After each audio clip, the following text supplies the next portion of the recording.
Before we get into this, I just want to make a quick disclaimer and tell you that I've worked with hundreds of entrepreneurs over the last 8 years, and I've seen so many people build 6, 7, and even 8-figure businesses that I've lost count. Now, the biggest thing that gets in the way, it's not the market, it's not the sales process, it's not the system that you use or which industry you're trying to go into, it's always you. If you have personal problems, they'll show up in your business. You don't actually have business problems. You have personal problems that are reflected in your business. And if you don't solve the problems that you have, if you don't work on yourself, if you don't do any personal development, then no matter how hard you work on your business, you're not working hard enough on yourself. Make sure you prioritize and actually take care of yourself first so that the person who's driving the vehicle, the business, is actually in top shape.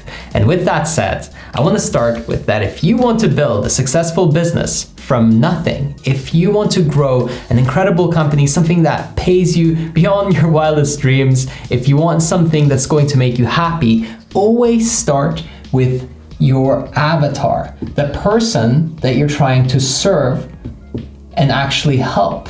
Because one of the biggest mistakes that we make is thinking about a product or service that we would like or a problem that we want to solve. Instead, begin with the end customer in mind. Focus on the customer journey, right? If you don't know who you're trying to serve, then it doesn't matter what you created.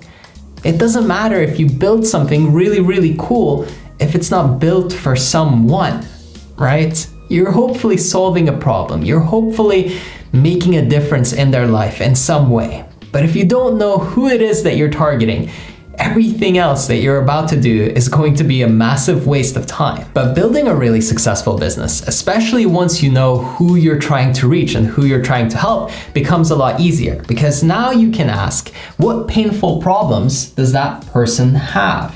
You need to find a painful problem. Something that really irritates them, something that really gets under their skin and impacts their day-to-day life and experience. So long as you are solving little tiny surface level problems, your business really won't thrive that much. If you're working with entrepreneurs, one of the big ones that I know about is people are struggling to get clients or make sales, or their marketing just sucks and they can't attract their audience towards them. So by fixing that problem and helping a lot of the business owners that I worked with solve that problem, helping them get tens of thousands of leads through their funnels, driving their sales up, of course, they were more than happy to pay me lots of money. And I have made a lot of money throughout the years by helping businesses grow and scale and really market better and optimize their sales processes and everything like that. But I want you to realize that it's because it's a painful problem, it's a real issue that they're experiencing, that they value the help and the support and the solutions. If you just, help somebody itch their back when it's itchy, that's not worth that much. If you help somebody,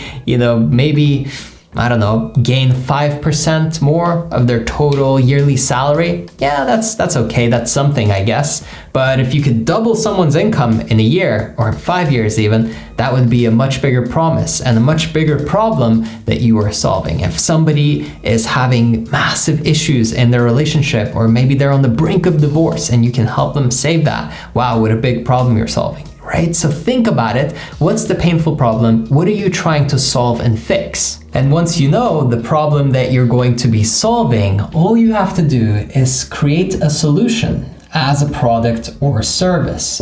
So you have to think about, okay, what's the problem that I'm solving? And then does it make sense to create a product? Maybe software? Maybe it makes more sense to do a service, maybe done for you, right? Like an agency structure. Or maybe it makes more sense to deliver by working with your clients directly and having a more personal touch, but also doing a higher ticket offer. This is all dependent on who you're trying to serve, what the painful problem is, and only when you answer those questions can you actually know what makes the most sense. Another way to answer this is simply ask your audience, ask your ideal avatar, the person that you're trying to help. How would you like someone to solve this problem for you? What would be the most easiest, convenient way that somebody could come in and help you with this. Because of course, if you understand your market's needs, it becomes a lot easier to actually make a positive impact and to make a ton of money in the process. Now, once you've built an offer or you've gotten clarity on the product or service that you want to actually move forward with, it's time to build a marketing machine. And a marketing machine can be built in many ways. One of the easiest ones is with paid advertising, because you have control and you can scale with intention. If you do organic marketing, a lot of it is left up to chance, right? If you post videos on social media or if you write blog articles, you're hoping that people will discover that content, but there's no guarantee. If you do paid advertising, customer acquisition cost, it comes down to math. Let's say you spend $20 to acquire a customer and your profit margin on your product or service is $50.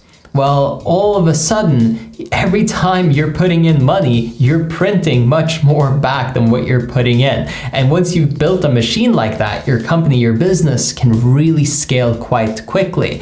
And if you cannot scale with ads, wasting your time by trying to build it up organically is probably a bad idea anyway, because it will have such a hard glass ceiling that comes pretty early on. Now, am I telling you to completely dismiss any idea that can't scale with paid ads? Of course not. You can still scale organically, but use paid as a methodology here. So for example, you can work with influencers or people who already have your audience and then create a predictable stream of new customers by actually reaching out to people who already have your ideal market's attention. That person that you're trying to help, the problem that you're solving for them, they already have them in their audience. And that pretty much comes off just as well as paid ads ever would, in some cases even better. The reason why is because if you're working with someone who has already gained your audience's trust, it's much easier to make the recommendation to work with you. And this is actually how I got a lot of my first clients early stages in my business. I remember I would work with people who ran motivational channels, and I would do a collaboration. They would feature me, and then that would drive attention, bring potential clients to my website. They would book a time with me, and then of course I would hop on the call and work with them if we were a good fit.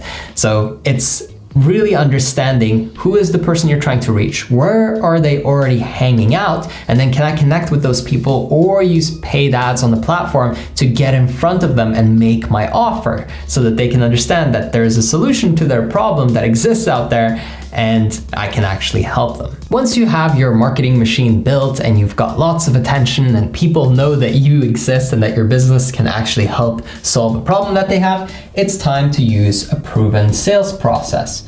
So a sales process can function in many ways, but one of the easiest ones is through a simple landing page that then goes to a sales page, because that way you're capturing your potential customer's email and then afterwards you're making the offer to them. Another way, if you're doing something more high ticket, would typically be through a call or some other personal touch. Reason being that the higher you're selling something for, the higher the price is, the more it really requires the person to think about the decision and usually at least have some input from you or somebody on your team to see if it's right for them. The most important thing though on this step is that you test and see what works for you. You try out different strategies, you see what the conversion rates are like, and you use math to make decisions instead of your own emotions. Now, if you want to experience my sales process, or you're ready to really just grow your business and you want to step it up a notch, then I invite you to have a one-on-one call with me. All you have to do is go to erafael.com, the link is in the description, and you can book a one-on-one session.